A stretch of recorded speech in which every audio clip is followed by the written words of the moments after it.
ایک اور بات یہاں پتہ چلی کہ یہ بھی تھوڑا حیا کے خلاف مسئلہ ہے، لیکن آج کی نئی نوجوان نسل جو ہے اس میں بہت زیادہ مبتلا ہو رہی ہے، جس کو اورل سیکس کہا جاتا ہے. اور میں نے جیسے عرض کیا کہ شرعی مسائل میں چاہیے اور اس کو بیان کرنا یہ ہماری ذمہ داری ہے. تو یہ چیز بھی انگریزی فلموں سے اور فحش فلموں سے ہماری نئی نسل میں بہت تیزی سے سرایت کر رہی ہے، اور لوگ اس بارے میں علماء سے بہت زیادہ مسائل پوچھتے ہیں، خواتین بھی پوچھتی ہیں جو اس میں مبتلا ہیں. تو اس کا بھی مسئلہ یاد رکھیں کہ اللہ تعالیٰ نے حالت حیض میں زوجہ سے ہم بستری کو حرام قرار دیا کیونکہ اس میں گندگی ہے. باپ دیکھیں کہ وہ گندگی اس درجے کی نہیں ہے جتنی اورل سیکس میں گندگی ہوتی ہے. اگر اس میں ڈسچارج ہو جائے بندہ، انسان جو ہم بستری کرنے والا ہے زوجہ سے، وہ منہ میں ڈسچارج ہو جائے، تو آپ سوچیں کہ اللہ تعالیٰ شرمگاہ کو گندگی سے بچا رہے ہیں، جس کی وجہ سے حیض کی حالت میں ہم بستری کو حرام قرار دیا.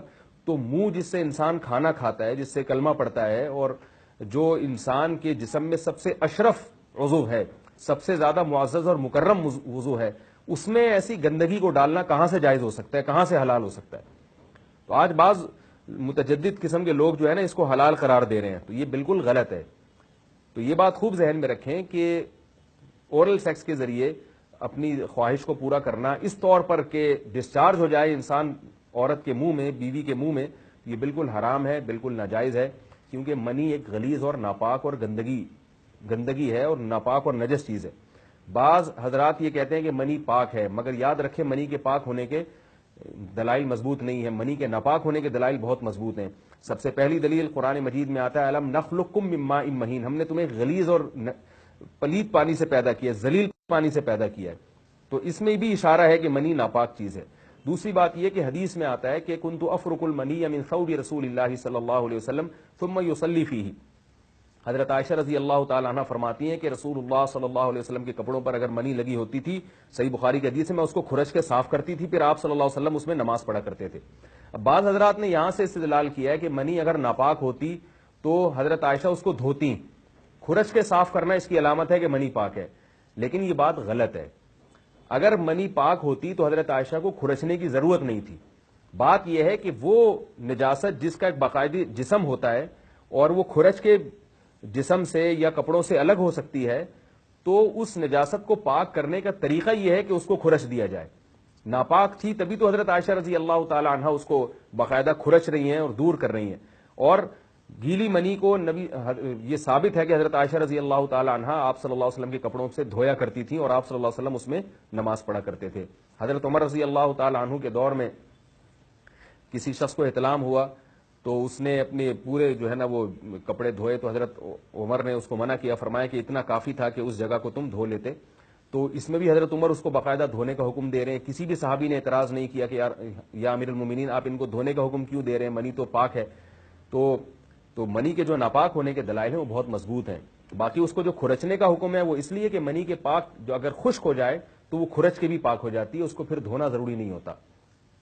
اس کی مثال ایسے جیسے حدیث میں آتا ہے، صحابہ کرام فرماتے ہیں کہ ہمارے تلواروں میں دشمن کا خون لگا ہوتا تھا تو ہم اس کو زمین پہ اچھی طرح رگڑ کے اسی کو لٹکا کے نماز پڑھتے تھے. تو دیکھیں خون بھی ایسی چیز ہے کہ جو سوکھنے کے بعد اس کی ایک پاپڑی سی جم جاتی ہے. تو حالانکہ خون کو بھی ناپاک مانا جاتا ہے، جمہور علماء کے ہاں خون ناپاک چیز ہے، لیکن صحابی کیا کر رہے ہیں، اس کو رگڑ کے زمین پہ اور جو اس کو اچھی طرح رگڑ کے جب اس کا اثر زائل ہو گیا تو اسی کو لٹکا کے نماز پڑھ رہے ہیں. تو جیسے خون ناپاک ہونے کے باوجود رگڑنے سے پاک ہو جاتا ہے اگر کسی ایسی چیز پہ لگا ہو جو لوہے یا ایسی سخت چیز پہ، تو ایسے ہی منی اگر کپڑوں پہ لگی ہو، خشک ہو جائے تو اس کو اچھی طرح جب کھرچ دیا جائے تو وہ پاک ہو جاتی ہے. لیکن اس سے یہ ثابت نہیں ہوتا کہ منی پہلے سے ہی پاک ہے.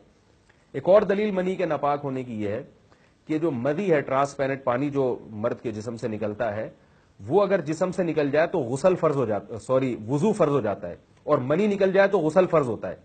اب یہ کیسی بات ہے کہ مدی کے نکلنے سے جس سے وضو فرض ہو رہا ہے وہ تو ناپاک ہے، اور منی نکلنے سے جب غسل فرض ہو رہا ہے بڑی والی طہارت، اس کو ہم پاک قرار دیں. اس لیے امام ابو حنیفہ رحمہ اللہ تعالیٰ کا مذہب منی کے بارے میں کہ یہ نجاست غلیظہ ہے، اور امام مالک کا بھی یہی مذہب ہے. یہ مذہب بہت دلائل کے لحاظ سے قوی ہے.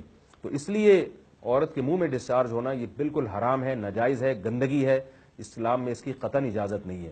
اور اگر ان ائمہ کا مذہب لیا جائے جو منی کو پاک سمجھتے ہیں. اس لیے میں یہ عرض کر رہا ہوں کہ بعض حضرات نے اس پہ فتویٰ دیا ہے کہ یہ چونکہ پاک ہے لہذا اگر یعنی کوئی شخص منہ میں بھی ڈسچارج ہو جائے تو یہ بھی جائز ہے. یہ 100% غلط فتویٰ ہے.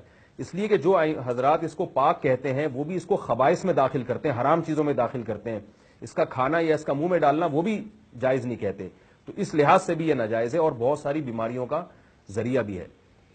دوسرا مسئلہ یہ ہے کہ اگر کوئی ڈسچارج نہیں ہوتا اورل سیکس کے ذریعے تو اس کا شرعی حکم کیا ہے؟ تو اس کا حکم یہ ہے کہ یہ انتہائی سخت درجے کا مکروہ ہے, ناپسندیدہ عمل ہے. اور اس کے سخت درجے کے مکروہ اور حرام نہیں ہے لیکن بہت زیادہ ناپسندیدہ اور شریعت کے مزاج کے بالکل خلاف ہے. اور اسلامی کلچر میں اس کا کوئی تصور نہیں تھا.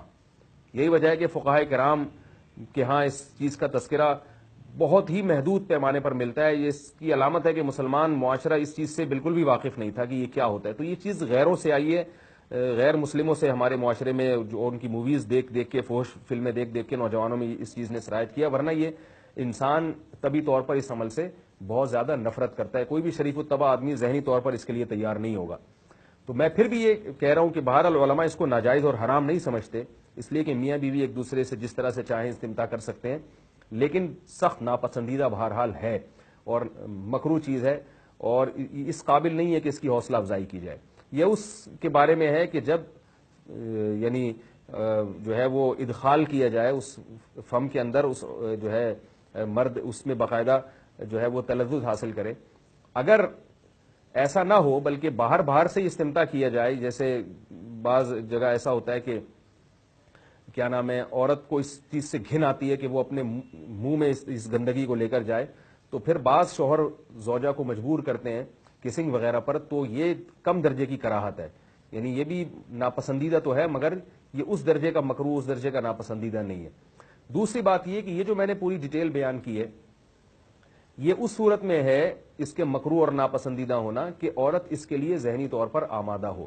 یہ بات خوب یاد رکھیں, اگر عورت کو اس عمل سے گھن آتی ہے تو پھر مرد بیوی کو اس کام پر مجبور ہرگز نہیں کر سکتا, کیونکہ یہ نکاح کے جو ایگریمنٹ ہے, مقتضیات ہیں, اس کے خلاف ہے. یعنی یہ اس میں داخل نہیں ہے.